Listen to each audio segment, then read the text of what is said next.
नमस्कार, मैं हूं प्रशांत द्विवेदी। आप देख रहे हैं 7 न्यूज चैनल, अपना शहर अपनी खबर। पेश है आज की हेडलाइन। जिला अधिकारी डॉक्टर चरणजीत सिंह बख्शी ने आज बताया कि किस तरह से रायबरेली में चल रही हैं योजनाएं। बैलों से भरा ट्रक पुलिस ने पकड़ा, ड्राइवर हिरासत में। सिंधी समाज ने आयोजित किया प्रवचन कार्यक्रम। शनिदेव मंदिर के ऊपर S7 की खास रिपोर्ट। समाचार अब विस्तार से।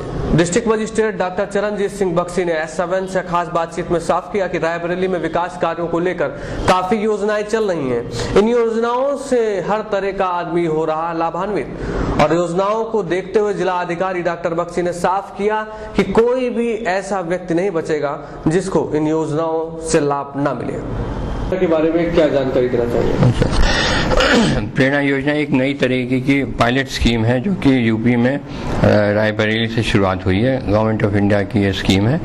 इसमें यह है कि बीपीएल की जितने भी परिवार की ऐसी माताएं जिनके 2 बच्चे हों या 1 बच्चा हो और निम्न शर्तें पूरी करती हो। नंबर 1 ये है कि इनकी अधिकतम आयु 30 वर्ष की होनी चाहिए आवेदन के समय, और विवाह 19 साल के बाद होना चाहिए, 19 से पहले ना हो जाए, और उसका पहला बच्चा जो है शादी के 2 साल बाद हो। और जो इसमें हम इनका जन्म तिथि और विवाह का प्रमाण पत्र भी ले लेंगे। और उसके बाद जब दूसरा बच्चा हो जाए, पहला बच्चा हो 2 साल बाद, तो यानी कि 21 साल में, और उसके बाद जो दूसरा बच्चा अगर होता है तो 24 साल में हो। तो इस तरह से यह, और उसके बाद जब दूसरा बच्चा हो जाए तो उसका इनका जो है इनका ऑपरेशन हो जाए फैमिली पॉइंट ऑफ व्यू से। अब ऑपरेशन जरूरी नहीं कि औरत का ही हो, औरत का भी हो सकता है, आदमी का भी हो सकता है, उसके हस्बैंड का भी हो सकता है। तो ये सारी कंडीशन फुलफिल करती हो। आज जैसे हमारे पास 2 लेडीज आई तो उनका सब कुछ ठीक था, पर किसी की उम्र 35 साल, किसी की उम्र 40 साल, तो उनको हम सहायता नहीं दे सकते क्योंकि जियो कहता है कि आवेदन के समय अधिकतम 30 साल होनी चाहिए। तो वो आई थी, बाकी सब ठीक था, पर ये यहाँ बिगड़ गया इनका केस। अब इसमें ये भी कहा गया है कि अगर एक बच्चा होता है, लड़का या लड़की, तो अगर दोनों लड़के हैं तो 10,000, और अगर एक लड़का है सपोजिंग किसी औरत का तो उसको 10,000, और एक लड़की है तो 12,000, अगर एक ही बच्चा है उसका। मतलब इसका ये मतलब हुआ कि गवर्नमेंट प्रमोट कर रही है कि लड़कियों को किस तरह से हम बढ़ावा दें, उनकी मदद कैसे करें माँ बाप को जिनकी लड़कियां हैं। इसी तरह अगर दो बच्चे हैं औरत के, तो फिर ये डिपेंड करेगा कि दोनों लड़के हैं तो कम पैसे मिलेंगे 15,000, दोनों लड़कियां हैं तो ज़्यादा मिलेंगे 19,000, और एक लड़का एक लड़की है तो 17,000। तो इस तरह से थ्रू ये पैटर्न में आप स्टडी करिए तो फिर ऐसा लगता है कि लड़कियां होंगी तो ज़्यादा पैसे मिलेंगे, लड़के होंगे तो ज़्यादा, और ठीक भी है क्योंकि लड़कियों की शादी वादी के लिए भी कार्रवाई। तो ये एक नया प्रोजेक्ट है, इसमें पैसे की कमी नहीं है। गवर्नमेंट ऑफ इंडिया से डॉक्टर अमरजीत सिंह और डॉक्टर रनावत साहब आए भी थे, उनके फ़ोन भी आते रहते हैं। तो इसमें अभी कोई कार्रवाई खास हो नहीं पाई थी, तो कई बार इन्होंने फ़ोन किया कि साहब अगर ये यहाँ फेल हो जाएगा रायबरेली में तो पूरी इंडिया में फेल हो जाएगा ये कार्यक्रम। तो इसको JSK भी बोलते हैं, प्रेरणा कार्यक्रम तो है ये। तो इसमें फिर हम लोगों ने इसको बहुत सीरियसली लिया कि सब हम पे ही आधारित है हमारे ज़िले पे, तो हमने बहुत सीरियसली लिया।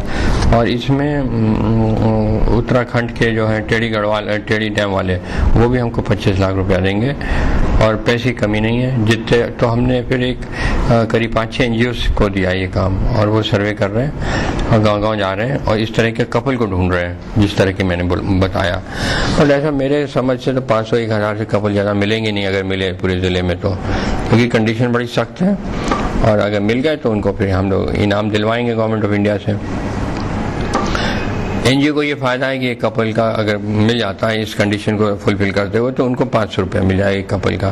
तो अगर 100 कपल करेंगे तो 50,000 मिल जाएगा, और 500 कपल करेंगे तो 2.5 लाख। तो इस तरह से अमाउंट बढ़ता जाएगा।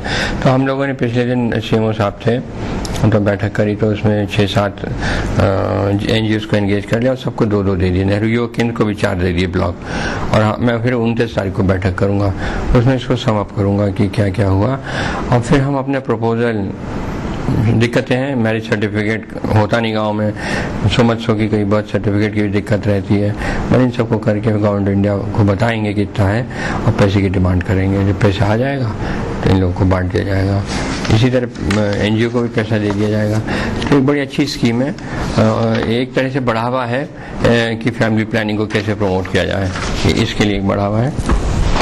दूसरा फिर दोपहर में हम लोगों ने मीटिंग करी, सब वीडियोस थे और लाइन डिपार्टमेंट वाले भी थे, तो विभागों वाले, तो वही विभाग वालों को हम पैसा देते हैं, इसको बोलते हैं कन्वर्जेंस का पैसा।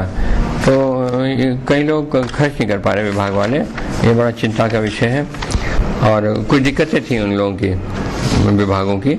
आज 2-3 जगह सॉर्ट आउट किया हमने दिक्कतों को कि आप ये करिए वो करिए। तो अब मेरा ख्याल MIS फीडिंग भी नहीं थी, MIS फीडिंग 25 तारीख तक करनी है। 38 करोड़ रुपया जो खर्च किया उसका फीडिंग भी होनी है। तो कई विभाग है, लघु सिंचाई है, फॉरेस्ट है, PWD है, हॉर्टिकल्चर है, भूमि संरक्षण है, मत्स्य पालन, लघु डाल। तो ये लोग उस स्पीड से काम नहीं कर रहे हैं जिस स्पीड से हम चाहते हैं। उनकी दिक्कतें थी कि मास्टर रोल नहीं है, पासवर्ड नहीं है, और ईंटों की कीमत हमारे ज़िले में 3.5 है और ज़िलों में 4 है मंडल के। तो हम कोशिश करें कि कल तक 4 रुपये हो जाए पर ईंट की कीमत, तो फिर उससे फिर इन लोगों को काम करने में सहूलियत हो जाएगी। तो इस तरह से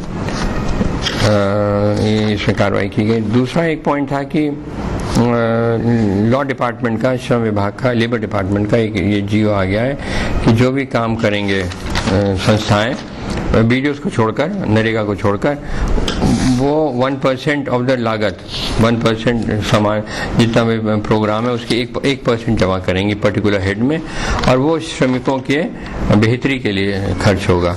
तो इसमें कई डिपार्टमेंट आ जाते हैं, जैसे सिंचाई है, RES है, जल निगम है, टाउन एरिया है, नगर पालिका है, RDA भी है, उत्तर प्रदेश आवास विकास परिषद है और जिला परिषद है। तो ये 11-12 डिपार्टमेंट जो हैं, ये जो भी काम करेंगे, चाहे वो खुद करें चाहे ठेकेदारी से करें, जो लागत है 5 करोड़ का काम कर रहे हैं तो 5 लाख रुपया 1% जो है एक मद में खर्च करेंगे, और वो मद का पैसा जो है श्रमिकों के फायदे के लिए इस्तेमाल होगा। तो एक बहुत अच्छा प्रोग्राम है। PWD पैसा जमा कर रही, कई विभागों को पता ही नहीं है, हालांकि कॉपी सर्कुलेट कर दी है, पर इसको धीरे धीरे इन्फोर्स करेंगे तो काफ़ी पैसे इकट्ठा हो जाएगा, जो कि गरीब श्रमिकों के बेहतरी के लिए हम लोग इस्तेमाल करेंगे। हनुमानगढ़ी उदासीन आश्रम साई तट पुराना पुल में ओम नमः शिवाय का जाप लगातार 24 घंटे चल रहा है। वहां पे देखा जाए तो प्राचीन शनिदेव का मंदिर भी है, जहां पे भक्तगण आते हैं और करते हैं शनिदेव के दर्शन। हनुमानगढ़ी उदासीन आश्रम साई तट पुराना पुल में लगातार 1 महीने चल रहा है ओम नमः शिवाय महामंत्र का जप। ओम नमः शिवाय नाम रुद्र महायज्ञ महामंत्र यहाँ पे लगातार 1 महीने चल रहा है, और 24/8/2010 मंगलवार को रुद्र महायज्ञ का भी आयोजन किया जाएगा। यहाँ पे प्रतिदिन हवन एवं भंडारे का आयोजन किया जाता है, जिसमें भक्तगण आते हैं और बाबा का नाम लेके ओम नमः शिवाय का करते हैं जाप। कहते हैं कलयुग केवल नाम आधारा, सुमर सुमर नर उतर ही पारा, मंत्र महामण विषय ब्याल के, मेटन कठिन कुंवक भाल के। उसके बाद ओम नमः शिवाय का जाप जपते हैं लोग, और वहां का वातावरण गुंजायमान हो जाता है ओम नमः शिवाय के जप से। बताते हैं कि यह प्राचीन मंदिर है और यहाँ पे हनुमान जी ने सई नदी में स्नान किया था। रायबरेली में सबसे पुराना मंदिर यह शनिदेव का भी है, जिसमें भक्तगण आते हैं और शनिदेव के दर्शन करते हैं। इसके बारे में कहा गया है, सई उत्तर गोमती नहाए, चौथे दिवस अवधपुर आए। यह प्राचीन मंदिर लोगों की आस्था का बना हुआ है केंद्र। लोग आते हैं और यहाँ पे शनिदेव के भी दर्शन करते हैं और अपनी मनोकामनाओं को करते हैं पूरा। रायबरेली की सई नदी पर स्थित यह मंदिर हर वर्ष की भांति इस वर्ष भी लगातार